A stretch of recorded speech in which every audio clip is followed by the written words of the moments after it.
and welcome to a new episode with Astrid, your APD, your dietitian with T, no C. And today I am going to be speaking with Greg Doucette, and it's going to be a really, really fun conversation. We're going to be talking about his experience, all about his cookbook and everything that training and nutrition, making things simple for everyone who is getting started.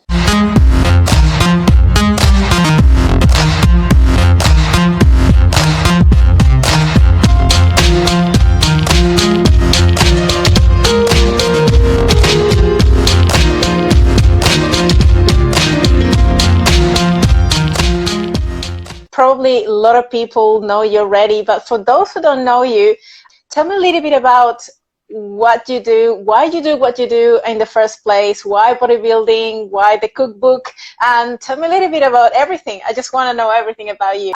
Well, I basically grew up as being this kid that just loved to be exercise, to be fit and to move around. When I was 10, I started lifting weights seriously. Phys ed, gym class was always my favorite. I ended up being a phys ed teacher for a while, taught for over 10 years, and just continued my passion for health and fitness. And so YouTube was just a natural way to kind of keep spreading the word. I used to teach kids. Now I feel like I teach adults. People seem to call me their dad all the time or their doctor. So I've just been able to continue sharing my passion for health and fitness with more and more people. I love that. One of the things that I love the most about you is that you try to simplify things as easy as possible so people can understand the very difficult and complicated language of the research into very simple ways and also funny ways, because I know you have a great, amazing YouTube channel, and every time you post a video recently, it's like trying to make things very enjoyable, but at the same time digestible, put things very simple. So I really wanted to get into where your passion for animals and pets started, because I see you have a little bit of a few animals and pets in your house. So tell me a little bit about that. Well, absolutely. We have a zoo here. Like right now there's 13 animals. We have 4 cats permanent, 4 dogs, and a pig, as well as 4 foster kittens. And I would say that it had to start from meeting my girlfriend, Allie. She owns a pet store. She had a bunch of animals. And so when we got together, we just kept adding more and more. We would foster animals, and it's kind of hard to give them back. So we just kept keeping some, and it kept growing more and more. And so that's what led us to having so many animals today. That's so awesome. Looking at, what is your favorite pet of all of them? Baby Nakey for me is a Sphinx cat. She's my favorite. He'll come and rub up his face on you all the time, and he just wants to be around you. And it's just, he's the coolest of the bunch. Allie will say, I can't pick a favorite. She says, I love them all equal. Oh, no, they're all amazing. Every time you have a pet, they all become part of your family, part of your loved ones, and you want to care for all them the same. Yeah, I absolutely understand that. Yes. Well, let's get a little bit more into some of the things you have produced in the past few years, and one of those is your cookbook. So what led you to put together that cookbook? What makes it different? We know that there's like thousands of cookbooks all over the world, but you have made your cookbook kind of a special. So why is that, and why you call it Anabolic Cookbook? Well, basically, I was always a bodybuilder type thing, but I always found that the diets were so hard to stick to. I mean, I have a lot of willpower, and it was barely able for me to do it. So I started experimenting with recipes, like 25 years ago, with different things that would have lower calories and still have a lot of protein to build muscle. And so over the years, I kept having more and more recipes, and I became a coach. So I would coach people and give them their meal plans and say, you can eat this and this and this. And they were like, what, really? Just shocked, but they always came in good shape, and they always had good results. So after I got, like 100 recipes or so, and I became more popular on YouTube, a lot of people were like, why don't you sell these recipes as a book? Because I kept talking about, you don't have to eat chicken, broccoli, and rice. So put it together in a book and came up with the title Anabolic, just because we're trying to build muscle. So the recipes are catered around having less calories, but a lot of volume, so you feel full, but still tasting delicious. And so it has that protein to build a muscle, and so that's the Anabolic Cookbook, which is different than the average cookbook. And what is your favorite recipe? When we think about all the amazing recipes you've got there, which one is your favorite one for breakfast, one for lunch, one for dinner, and one like your best dessert? Well, oddly enough, I can eat any meal at any time. So I would say blueberry French toast is the one that I've eaten the most times, like, you know, into the thousands of times. So probably my favorite. Okay. I eat it the most often for breakfast, but I would go months and months where I'd eat it before bed. Protein ice cream, I would say, is the one that's saved me the most because I really, really love ice cream. It's like a trigger food. Like I just want to eat the whole container. Replacing with the protein ice cream has really helped. I'm big on popcorn. I eat like 2 or 3 bags a day, but I create a recipe, anabolic popcorn, and it just makes it more delicious. It tastes like chocolate kind of thing. So combine that, that's really good. And I would say more recently, and things tend to switch, like every month or two, I kind of get fixated on one food and another. And I would say more recently, the anabolic lasagna has been one of my favorites. I have to try that one because that's my favorite meal, I would say. And it's always hard to sort of make it macro-friendly and relatively lower calories and eat a lot of it. Yeah, these are about half the calories. So you'll really see a big difference. You eat double the portion, no problem. Okay, I have to try that. I need to get your cookbook then now to recipe. I need to see that one. Awesome. I love the motto that you always say, doing more or harder than last time. And you say this, and you say that it is not only your motto for training, but for life. Why that is? Well, basically, I find everybody goes through life half-assing everything. They just don't put enough effort, whether it's their school, their relationships, their cardio, their weights, anything that they do, they just kind of go through the motions. And I'm like, just work for it. Have some passion. Work harder than last time. And so it applies certainly in the gym because you need to progressive overload to get the results. You just need to keep working harder. Your body gets used to it. And if you put in a lot of effort, you're going to get a lot of return.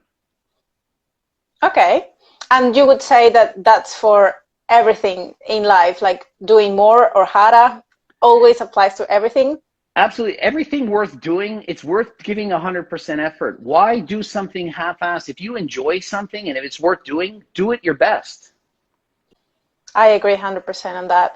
And we know that there is a lot of people trying to get started for the first time in exercise and training. What would be your approach to building a training program for someone who wants to get started? What do you think it is the most important key things to consider to just get something built for that person?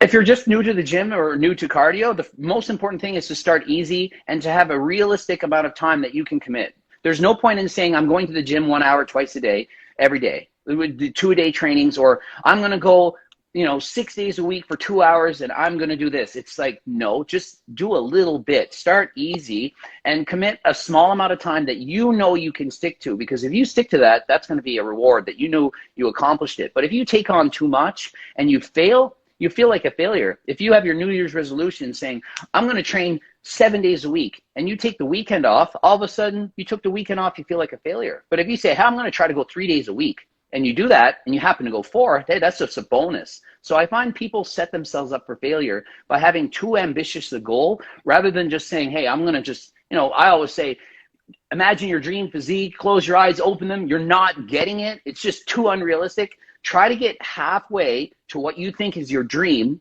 And then once you get there, then you can worry about getting better. And you also, and I think it is also important to sort of look at step by step and finding ways to make things happen. And like sometimes even showing up for the first time and just getting the habit of doing something, even if it's not like 100%, and don't thinking that you have to be like this all or nothing mindset. But if you don't do it 100%, then you don't do it. So what is your stance on getting things done, even if it's just getting started, showing up and building that momentum? I think people always try too hard at the first time they go to the gym. They go to failure, or they do too many reps or too many sets and they're sore and they feel like they got hit by a truck, or they want to start running and they go and run for half an hour. It's not realistic. Start with a walk. Go to the gym and just do the warm-up sets. Just show up and do your best. Like, just give it a little bit of effort. Save the harder effort for later. You're going to have plenty of time to go harder than last time. So start easy. Don't over-challenge things. Just show up and enjoy it. Find something that you like. And then from there, keep getting better at it. I completely agree with that. Now, when it comes to actually building your program for someone who's getting started, do you think it is important to sort of think about, well, what is your availability, the frequency you want to go into? Would you go like full body weight? Would you split and do like upper lower? What would be your recommendation for just someone who's getting started? What to look for when it comes to building a little program to get things running? Okay, well, for sure, if you're just starting out to the gym, you have to decide, well, how often can you go? Realistically, and for how long? Because I do these plans for a living. And so sometimes people will say, I can go every single day for 2 hours. Other people, I can go 3 times a week for 40 minutes. Totally different plan based on that. If they don't want to go very often, then, for example, twice a week, then you need to train your whole body twice a week. But if they can go 4 times a week, very easily they could split their body into 2 separate groups, half on one day, half the next, and then they can repeat that. They should try to train their entire bodies twice a week, and not go hard at first. And then from there, if they're not sore, try to use soreness as the guide into like going harder. If you're sore, don't go harder. If it's easy, then you can go harder. It's basically that simple. So just decide how frequently can you make it to the gym, for how long, and then make a plan based on those results. Okay. Do you think it is important to, like, whether you go on train in the morning or in the afternoon, or it is whatever works best for you? There's definitely, if anything, training in the morning can be worse, but it could be equally good. It's not better than later on in the day. When you eat and drink some water and get more hydrated, the chances are you're going to be stronger. But for people that want to train in the gym in the morning, they absolutely should train in the gym in the morning. But you shouldn't say, I'm on purpose going to train at this time because the science says it's better. Train when you want overall. That's the most important thing. How can you progressively overload when it doesn't mean adding more weight necessarily? Yeah, a lot of people, they just think I need to be heavier in the gym every single time, which is silly because, you know, in a year from now, if you even gain 1 pound on your bench press every time you train, that 1 pound a week, that's 50 pounds in a year, not realistic. So rather than just trying to lift heavier, lift the weight slower, pause the weight, use better form, mind-muscle connection, really think about it, and just try not to cheat the weight up. So just think of any way you can do it to make the weight feel heavier. Adding more reps, another great way. So if you did 10 reps, well, go for 11, 12, 13, 14, 15. Higher rep range, much less chance of getting injured. So people that go to the gym and they just want to lift those really heavy weights, those are the people most likely going to get injured. I agree with that, absolutely. Eating protein. Now moving a little bit more to nutrition. You're a huge advocate of protein intake and a higher protein diet. Same as me. I always like pushing more my clients to eat more protein. So I know that there is like this huge debate between saying if you overeat protein or if you overeat on protein. What is your stance on this? Because I know there is a lot of debate at the moment where protein will put fat on, you will get fat if you still overeat proteins because calories in, calories out equals. It applies to everything, but the research doesn't seem to be as clear with protein as it is with carbs and fats. So where do you stand on this protein overfeeding? Well, I really think it would be hard to overeat on protein. It's not technically dangerous for the average person, so it would be very difficult to just simply overeat on protein. Protein, the benefit is basically you're going to have a more satiating experience. So you're eating protein, you're going to feel more full. It doesn't trigger people to want to eat as much. So you have that benefit of, if you're eating a lot of chicken, you're probably not going to have 10 chicken breasts before you're full. But if you eat ice cream, you very well could eat the entire can or jug before you're full. Do you think overeating on protein can lead you to put fat on, even if if you create a surplus from eating more protein? Well, absolutely. I mean, it's always going to be calories in, calories out at the end of the day, whether it comes from protein, fat, or carbs. If you just eat an unlimited amount, you're going to get fat. But it's hard to get fat on protein because you probably won't eat as much. So if your diet is very high in protein, you're very unlikely going to be eating a lot of calories. But I would say it's the same thing with trying to eat too many vegetables and fruits, for example. It's very, very easy to eat too many calories, but if it's from fruit and vegetables and you're full, well, how are you going to do that? So protein's similar to like fruit and vegetables. You can eat a lot of it and really not gain weight, but only because you're not going to be in a calorie surplus. But if you do eat to the point of being in a surplus, there's no question you're going to gain weight. Absolutely. And there's also the difference, like, well, we have to define what is actually the amount of protein and the type of protein source you're choosing to overeat on, because a lot of people think, oh, well, a protein source is like a protein bar, but a protein bar is like a candy bar. It is actually has got not just protein, but also have fats and a lot of calories. And it probably can be misleading thinking, well, what are the sources you're choosing to overeat on? Because these sources probably can be very highly palatable and still get you to overeat on them. Absolutely. Like when people tell me they're eating nuts for protein and peanut butter, I'm like, but it's mostly fat and the calories are going to add up real quick. So if you're eating protein from peanut butter, I mean, you might be getting a lot of calories, but it's not because of the protein, it's because of the fat content. The other phrase I love about you is that your heart is more important than your biceps when you're highlighting the importance of cardio for fitness and health. So let's talk a little bit about cardio, because I know you're a very huge advocate for cardio. So what's the best type of cardio? Does this motto, going harder than last time, applies here too? Well, absolutely. The heart is, to me, the most important muscle. I mean, if you were to starve yourself, the body's going to use amino acids from your biceps to make sure that your heart can function. It's more important to have a heart that functions than a tricep and chest that can bench press 400 pounds. So you need your cardio. And as far as going harder than last time, if you do cardio, you will go faster without even going cardio. Without even going harder. So you can just do some cardio and automatically you get better at it. Like when I started bike riding again about 4 years ago and I went out for a bike ride, I just went easy, but it felt hard because I wasn't in shape. But now I could go at that same pace and it's a joke because I'm so much more fit. I'm more efficient. I have a better cardiovascular system. I can go and ride at a faster pace and do in the same amount of time. I can go harder, or if I chose to just go longer, it's easier. So you kind of automatically will go harder in your cardio once you get more fit. If say you're 300 pounds and you've never really done anything like cardio wise, and you just go for a slow walk, it's going to feel hard. But as you keep practicing and you start losing weight, that same walk is going to be easy. You'll probably be able to do it twice as fast. And do you find that is that 10,000 steps a day something that you would do on top of your cardio, or you should be sort of classifying, well, the steps are part of your daily movement, but cardio is more like higher intensity, so you're preparing your VO2 max, your fitness level, or you kind of feel like these two might go together?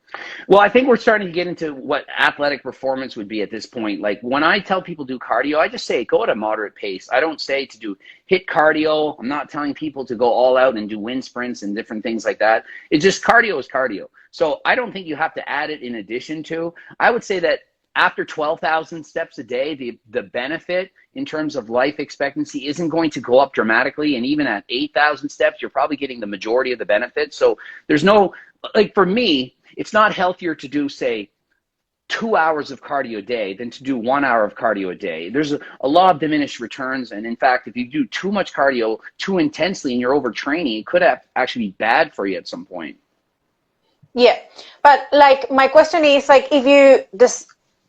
because the differences in intensity, perhaps when we think about daily movement and your daily steps, might just not be as intense, or you just might go for a flat walk or just cruising around, but it's not necessarily something that is getting you to an intensity that challenges your heart or gets you in a better fitness state. So would you say that you would see these two as a separate entities, or you would say, well, if you do your 10,000 steps a day, regardless of the duration or the intensity, you're still getting things done? Or do you think cardio should be in addition to?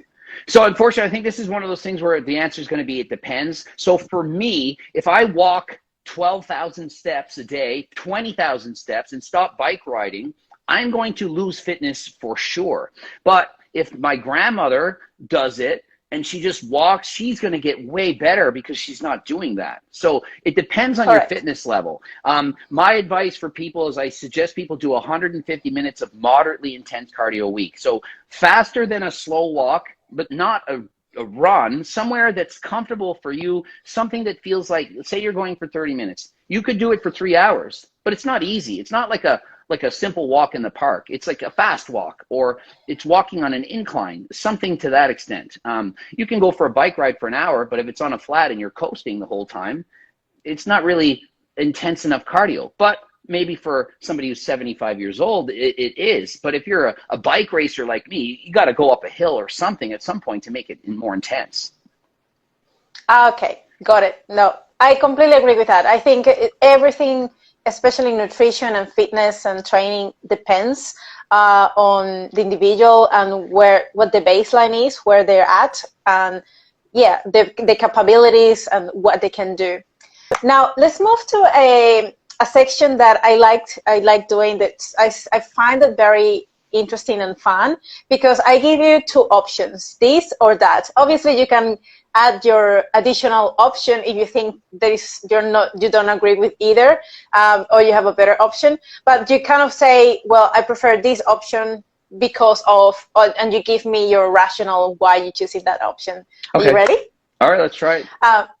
Okay, so you should completely eliminate the foods you like, or they cause you overeating, or you should try swapping for lower calorie, more macro-friendly versions and still enjoy it. What would you choose? If you get rid of the foods you like, that's a nightmare. You're going to eventually binge, cave. Your Tennyson's willpower, that's going to run out. So that's garbage. You definitely want to keep eating the foods you love, but you got to make them healthier. So by removing some of the fat or sugar or the calorie content, you definitely want to keep eating that. Like, if I didn't have my ice cream, I'd lose my mind. So that protein ice cream, that saves me. If it's pizza, keep eating the pizza. But rather than putting salami and pepperoni, make some chicken, put some vegetables on there, some lower fat cheese, make it fit. I keep saying into your circle. I have a diet book coming out. It's a circle diet. And I talk about bringing foods into your circle. If it tastes too good and has too many calories, lower the calories, still make it taste good, bring it into your circle. If it doesn't taste good, plain tuna fish, who wants to eat that?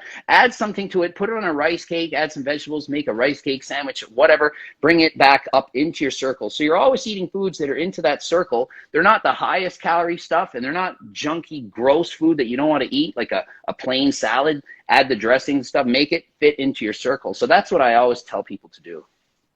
I think it is brilliant, and I think it probably aligns with what Mike Israel would say about the hedonic staircase dieting. You don't want to eat very, very high hedonic foods when you're trying to find a sort of a sustainable lifestyle. You sort of want to be in the sweet spot, in the middle, where you can maintain. Obviously, if you're struggling with a lot of really high appetite, or you're sort of coming out of a contest prep and your hunger is really high, you don't want to have foods that are very, very highly palatable, because that can trigger more appetite and more binge eating. So you sort of need to find what is the sweet spot for you according to where you're at in terms of your body fat percentage, where you're at in your fitness level and in your sort of dieting state at that point. Yeah, absolutely. I mean, the number one reason people's diets are failing is because people are hungry. It's not because the hamburger tastes good. It's because they're hungry and they want to eat it.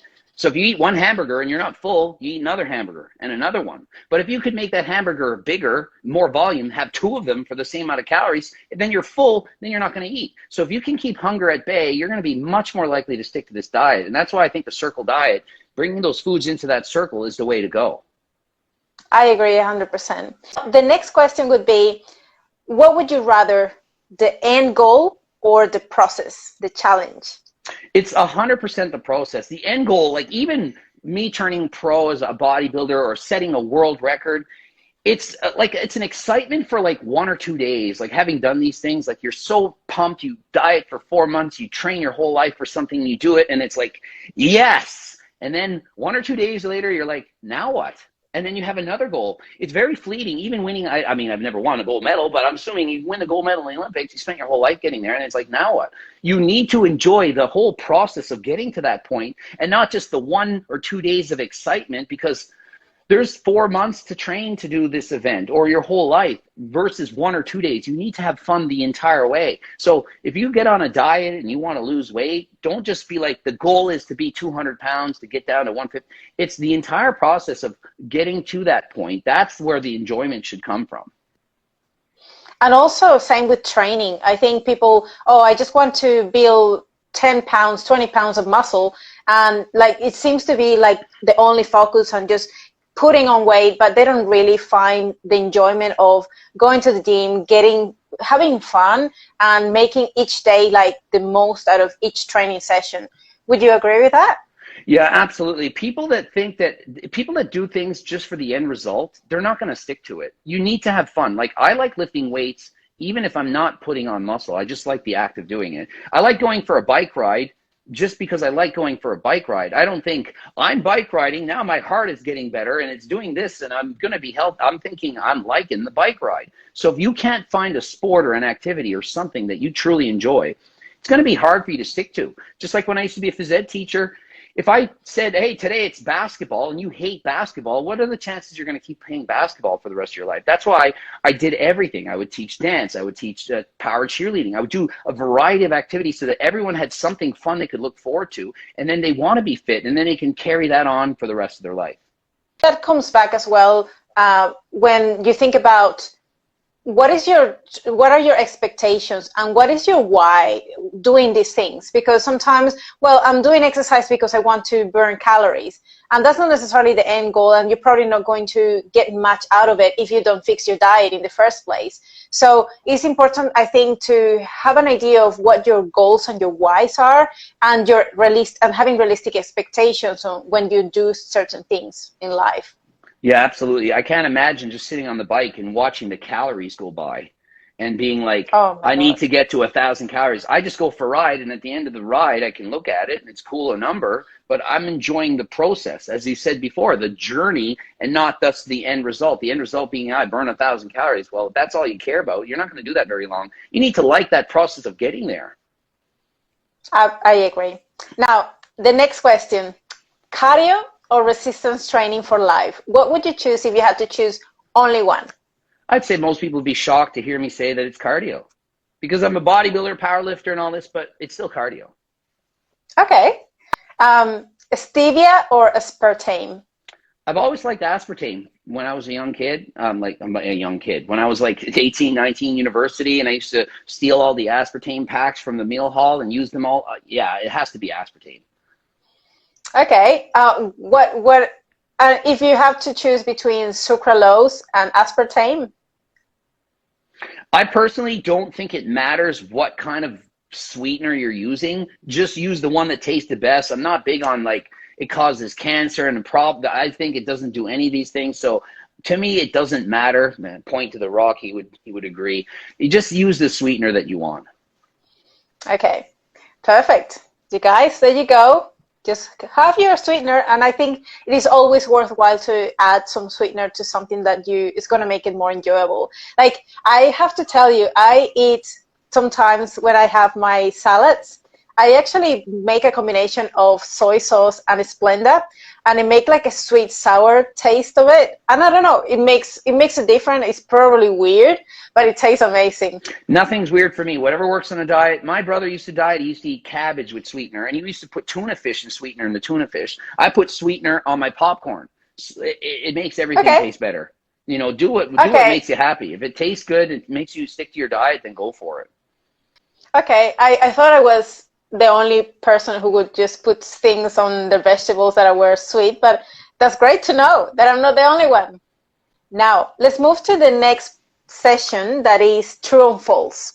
Okay, similar, I will say a statement and you will say whether it's true or whether it's false and why. Okay. The hardest part of training is to show up. True or false? False. The hardest part of training is training harder than last time. Okay. That's the hard part. Okay. Women should train as hard as men do. True or false? They should train equally hard, most definitely, without question. Okay. What do you think that is? Why? Or are you asking why? Yeah. because we both have Yeah. the same muscles. Men and women have muscle. They're the same. They build muscle the same way. They need the same stimulus for growth. They get built the same way. The only difference is perhaps men have more muscle on average than women. It doesn't mean they need some kind of different rep range or different volume or different rest times. Everything that builds a muscle on me is the same as on you, as in we're all circles. Rather than thinking a man or woman, we go to the gym as circles. We just train the same. We get the same results. Okay. Now, you shouldn't train if you are sore. True or false? I think you should train, but you should go easier than last time. So if you're sore, you got to back off on the intensity. You're going too hard. If you're not sore and you're not making results, then you should be going harder. If you're going to the gym and the results are great, then keep doing exactly what you're doing. It's working. So that's when I would say to switch things up. So how much sore is too sore to not do what you should be doing? Because probably, like, if you, like, for an example, I have my training program would entail 3 sessions of lower body and 1 big session of upper body. And sometimes I'm sore from my first session of legs, but I have to kind of show up the next day, but probably because it targets another angles and other muscles, even being the lower body, I can still probably get through it. So when do you say being sore, how much sore is too much, so you should be changing things up?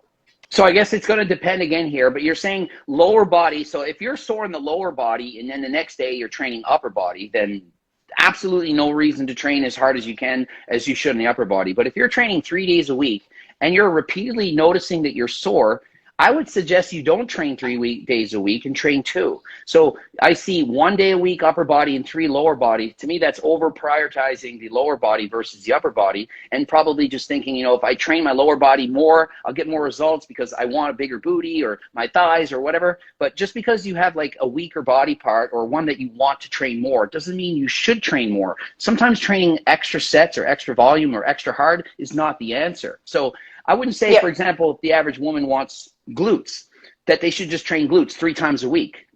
I want my glutes just as much as a woman or a man or a circle, my chest, my arms, but I don't train my arms 3 times a week or my chest 3 times a week. To me, that's just too much. I would find a different way to do it as opposed to just doing more. So I would say you probably need to go a little bit easier on that day when you're sore.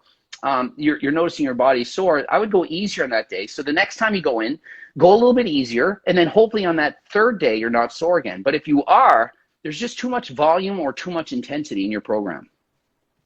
I agree. I think it is sort of like Mike Israetel says, like you want to find your maximal recoverable volume and your minimum effective volume.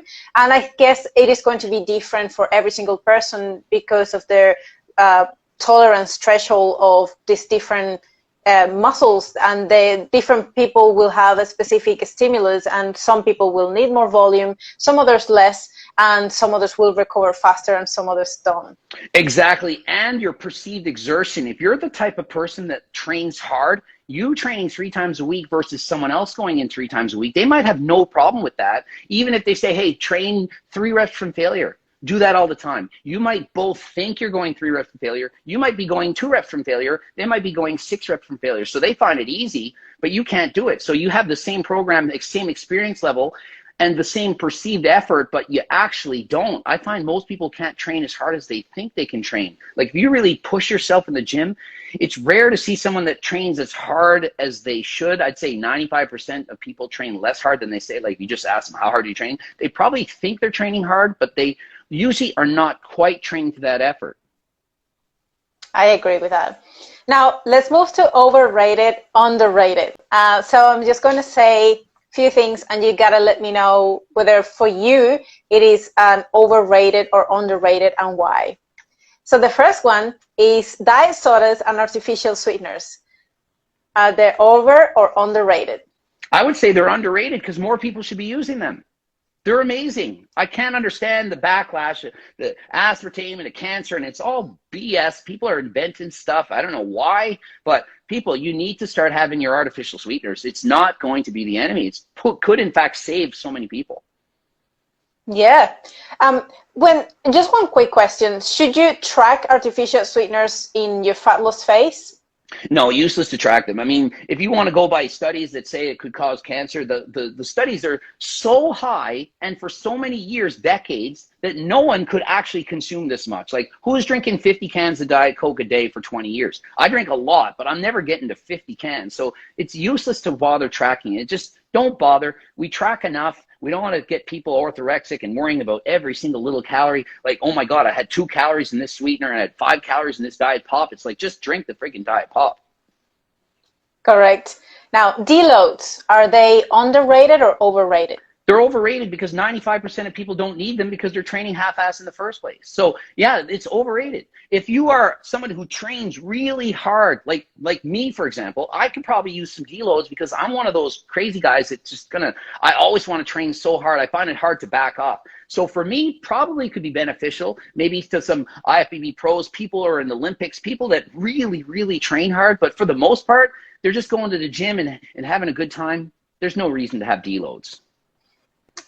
Resistance training alone to lose weight, overrated or underrated? It's way overrated because lifting weights hardly burns any calories. So people say, yeah, but you're building muscle. Well, how much muscle? A couple pounds a year typically. So it's not going to make a night and day difference. Versus cardio, you can burn a shit ton of calories, 2-3 times more calories doing cardio than you can lifting weights. People don't want to hear that. They want to think that their hard leg day, they probably burnt 500 or 1,000 calories, but they probably burn 150, maybe 300 if they're like me, a bigger guy that can lift a lot of weights. But in general, hardly burning any calories. Simply going for the walk, going to burn more calories than training really hard in the gym. I guess this statement comes a lot because, well, we think about the epoch or like the amount of oxygen that you would use after you did the session. What is your stance on that? Well, I've done several videos on this. In EPOC, the amount of calories you burn after is actually higher in people who do steady state cardio for an hour than people who do, for example, HIIT cardio for 20 minutes. So you're literally going to burn more calories during that session and more calories in the aftermath of the entire session if you do steady state for a long duration than doing HIIT cardio. So it's kind of like a myth. People think that this afterburn is so high. It's only about 6 to 15% of the calories that you're actually burning during the exercise that you're doing. So if you can burn, for example, I do a 70-kilometer bike ride most Saturdays. I'm burning like 1,800 calories. I'm going to burn way more calories during that session, 1,800, plus the percent of calories extra after that versus say I'm going to do 20 minutes of HIIT cardio. Compared to that 70-kilometer bike ride, it's night and day difference. What do you think about that compensatory effect that sometimes perhaps a very intensity cardio might impact the rest of your day? Like you may compensate by quite a lot if you do a very intense training session, especially talking about cardio or HIIT session, and then because of you're so exhausted the rest of the day you don't even move. Yeah, what do you think about that? That's a great point. So for example, let's take my 70-kilometer bike ride, which is taking close to 2 hours.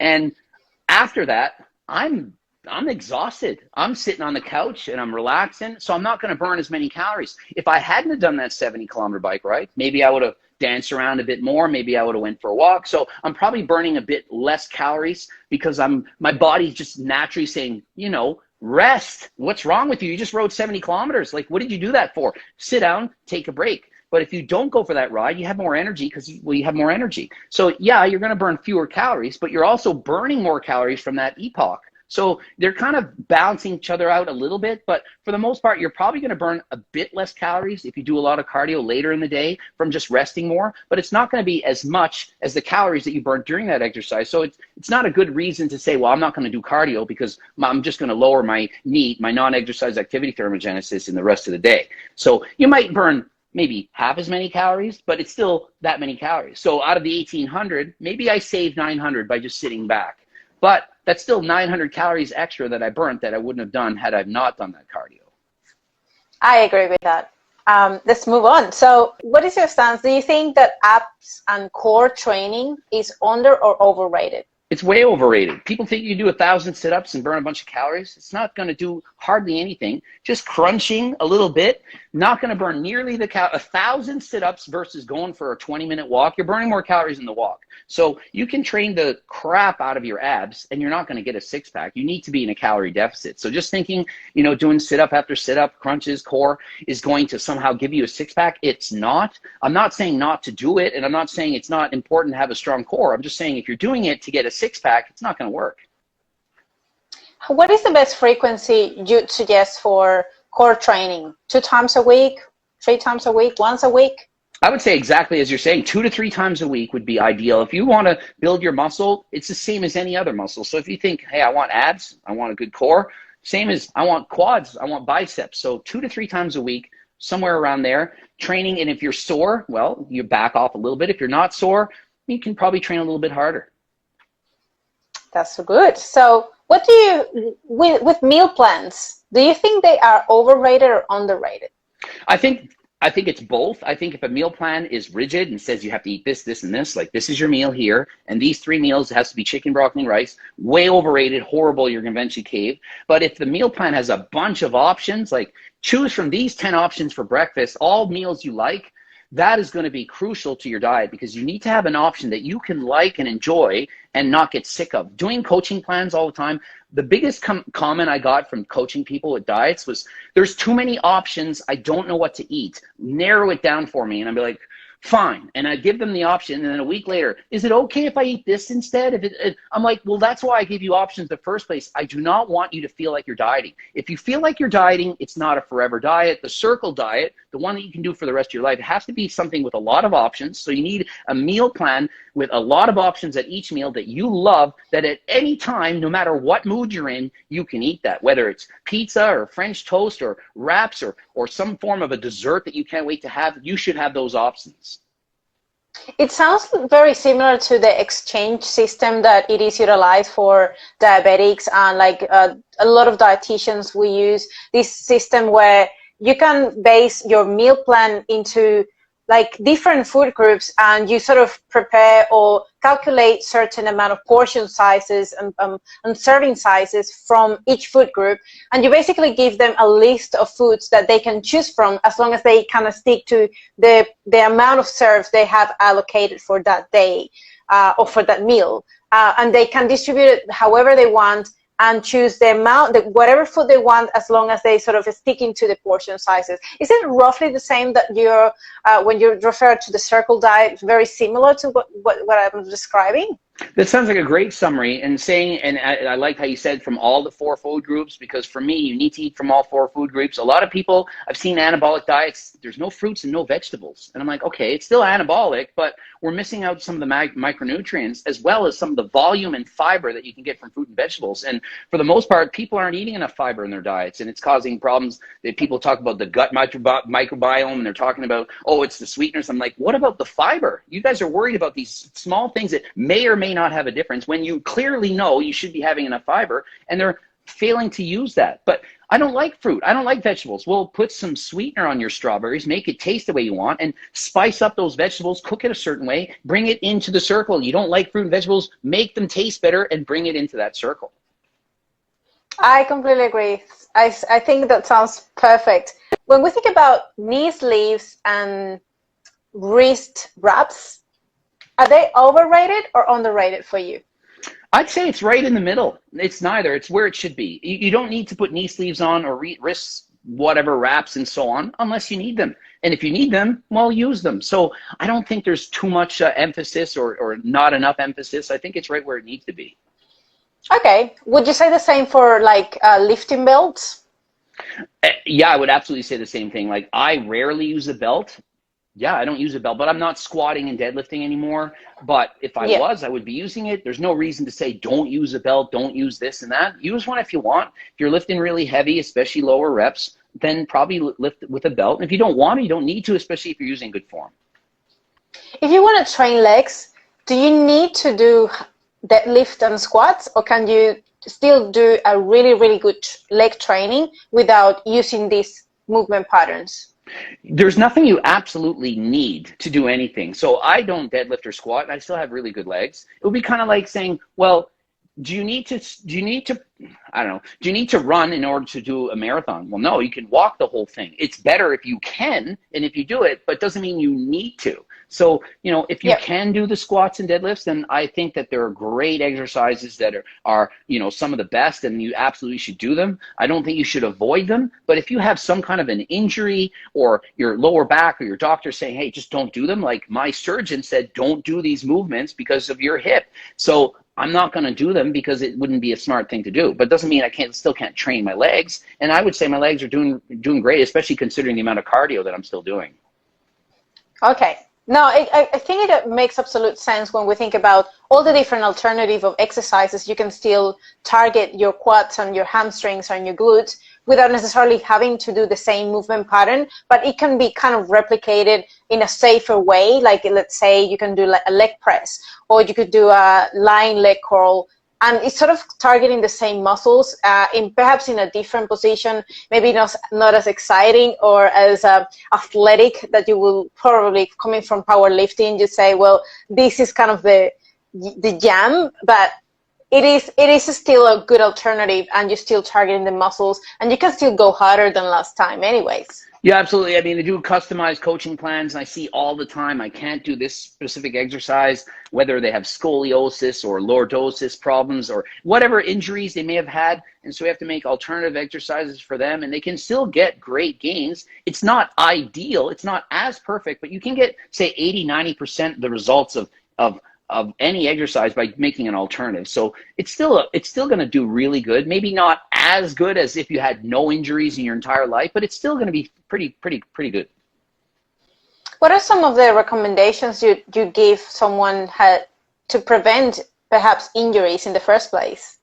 Definitely to use proper form and not to train with too much of a heavy weight, and not to just go in the low rep range. For some reason, people that lift weights, more so males than females, I don't know why this is, they think that you need to train really heavy to grow muscle. Like when I go in the gym and I look at my average set, it's probably 15 reps is my average, and oftentimes more than that. And to do a set of 5 or 6 or 7 or 8, I mean, in the last year, it's rare that I would ever go like single digits or sets. So the higher the reps, the lighter the weights, the easier it is to control the weight, the easier it is to not get injured. Yeah, I agree with that. When we think about mobility work, do you think it's that overrated or underrated? It's definitely underrated. Not enough people do it, including myself. Now, when I used to teach phys ed, I used to be in the gym class with the kids. I would stretch all the time with the kids and doing that, and I was way more flexible. Then you get older and you stop stretching as much. You just take it for granted. You want to get in the gym, get out or whatever. Stretching to me is boring, but it's definitely underrated. And until you get injured, you probably don't realize that you probably should be stretching. But trust me, when you do, it's a nightmare to try to get it back. What are your thoughts about perhaps something like flow or mobility flow with like, I don't know if you've seen this animal flow thing that is more dynamic, and you're still stretching, but it is more like moving at the same time. It's not like just static. I don't really know what you're talking about. It sounds almost like you're just saying flow, like just go like this or something. I mean, if it's putting the muscles past a certain range, I don't know what flow, I've never heard this concept whatsoever. So I'm like, I don't know. No. It is very similar to like doing like Ashtanga yoga, or like yoga that is you're stretching and you're doing certain movement patterns, but it is more flowy. So it just sort of is not as static in the same position for like a minute or 2 minutes. It's just like sort of flows, goes. I mean, I love yoga. I've done yoga a lot. I've taught yoga to the students and stuff like that. So, I mean, I love it. And it's not just about sitting in one position the whole time. You're doing various poses, transitioning from one to the other. And I think it does benefit without any doubt, especially the average person that isn't really stretching. I mean, they do anything and they're improved stretching. Just like lifting weights, you start easy. You don't have to like stretch beyond and torture yourself to improve your flexibility. I agree. Now, what do you think about low calorie sauces and dressings? Are they overrated? Underrated? They're underrated. You need more of them. And I mean, I've seen people's videos and say, yeah, the calories add up. And I'm like, in a 5-calorie sauce, it adds up. Yeah, it adds up to 10 or 12 or 15. It's not going to add up to hundreds. So absolutely, if the sauces help you to lose weight, add them to everything. What are your favorite ones? Gee's barbecue sauce, I like quite a bit. Walden Farms, Miss Buttersworth syrup, I would say I use a lot. Heinz, the no sugar added ketchup, probably a favorite. I use it on so many different things. As far as salads and stuff, I like any kind of low cal dressing, cheese, blue cheese flavors. Addicted to blue cheese, probably know that song. But Caesars and stuff, anything that's low fat, I love those things. Okay, one more. So let's talk about your cookbook. So do you think is that underrated or overrated? It's underrated. It's better than people think. And if you see the results, like there's thousands, I'm not going to tell you the exact amount of people that bought it, but there's thousands. And you look at the results, almost 100% people were recommended to somebody else. What does that tell you? It tells you that the people that are buying it are saying it's good and they recommend it to their friends. Now, if you have tens of thousands of people buying a book and you get, say, 10 people that say it's not good, that it's a cancer cookbook because they don't understand that aspartame doesn't cause cancer, you're thinking, well, yeah, but there's 10 negative reviews. I'm like, 10 out of how many? Out of thousands? That's a very, very good percentage. As also, the cookbook, it's not just artificial sweeteners. It's not just adding protein powder to cake and candy recipes. It's very normal eating that people can do. And it's simple. People think, oh, I've seen the reviews. Some guys, they'll, oh, well, the recipes are also simple. I'm like, that's the point. Oh, well, it's not good for bulking. That's the point. It's for people that want to diet and lose weight. So I've taken very easy recipes and put them into the book that I've tried and tested that make me feel full, that make me stick to the diet that's worked for decades. It's helped people. And so, of course, it's absolutely underrated. I would say that we need to try that cookbook. So everyone who's watching this, please go and get a copy of that cookbook because it is worthwhile to have it. My last question, and I think this is a little bit more targeted to your experience as a good YouTuber that you've done so well, and it is part of what you do and part of your success in social media and everything you do. What are some of the main tips that you would give it to a beginner or someone who is trying to sort of build that momentum or create that education for that social media that want to sort of follow your steps? What would be some good tips to be a successful social media or YouTuber? I think the number one tip, the first tip, the main tip is don't give a shit about what the people are going to say or think about you. So for example, people are going to write in the comments and I hate you and you did this and you're a bad person and I don't like you and I disagree with you and shame on you for saying what you think and that. And I don't believe it's going to go on and on and on. So if you can't make videos and just not care about what people think, then you're not cut out for it. Because even if 99% of people like you, which is amazing, that's still 1%.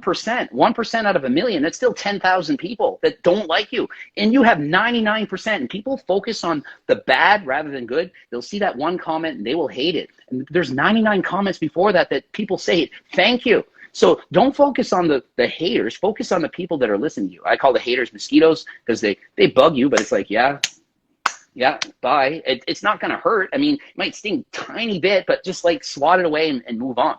Along with that, you need to be consistent. You need to do this over and over again. You can't just say, well, I'm going to do it for a week or two or a month and give up. I kept going at YouTube multiple times. I would start and then I would post maybe, 10 videos and I wouldn't see many views and I'd get up. And then I'd look back a year later and I'm like, wait a minute, that video had 50,000 views. And so you just quit, you gave up. If you had kind of done it more consistently, not given up, maybe I would have been more popular on YouTube like 5 years ago. But I kept at it, kept coming back, and then eventually got the right traction. And so I think you need to not give up and just keep working harder than last time. If it's worth doing, do it as hard as you can. Do it to the best of your ability. So that's what I did. It worked for me.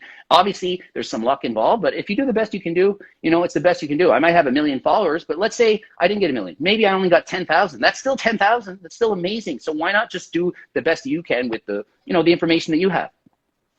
And I guess it's also trying to find your own voice, because sometimes, especially when you're getting started, it is sort of trying to find how do you communicate best? What is your audience like? What is the message you want to provide to your audience? And sort of trying to be consistent with that. So you can also find, well, what are the things, the potential areas that I could improve on, and sort of be your own critique, but at the same time be compassionate towards yourself, because we are sometimes too perfectionist and we don't see that perhaps we're doing really well, but we don't see that? I think that people are overly concerned about what people are going to say or what people are going to think. People are scared to be themselves. And I mean, when I first presented information, I watched other YouTubers and I saw they spoke professionally and proper and all this stuff. And I'm like, I can't do this. This is not me. So I just put that phone in front of me and I just rambled on. And then finally people started paying attention. And if I yelled more or screamed like a parrot, people watch it even more. And I'm like, I'm going to go with what works. I'm not an idiot. If you're a smart person, you know what you're doing, you're going to say, wow, these kind of videos people like, these ones they don't. This kind of information is what they want. They don't really care about that information. And you just keep channeling your energy towards what the people want. You got to give the people what they want. I agree. Greg, I am conscious of your time. I know you have a big agenda today, so I am going to let you go. Thank you so much for coming to the channel, having this chat with me and everyone that came to presence this amazing conversation. What do you want for people to look up for you? Where can people find you? Tell us a little bit more about that. Well, first, thanks for having me. It was a great interview. And I have a website, gregdoucette.com. I got cookbooks, training books, coaching plans by me and my team, supplements, as you can see, pre-workouts and protein powders, sleep aids, and there's so much stuff on the way. So please just go to gregdoucette.com, see what we have to offer, and go from there. Awesome. Well, thank you so much, Greg. I appreciate you. My husband is a huge fan of you, by the way. Oh, awesome. He's always looking up to your channel, and he says, like, I love this guy. So I think he appreciates your work as well and how you present the information, and he's learned tons of things from you as well. Well, that's really good to hear, and thanks for having me in the interview. Perfect. Well, I hope to see you soon in another time, and you have a great day. All right, and until next time, I'm out. Bye-bye. Bye.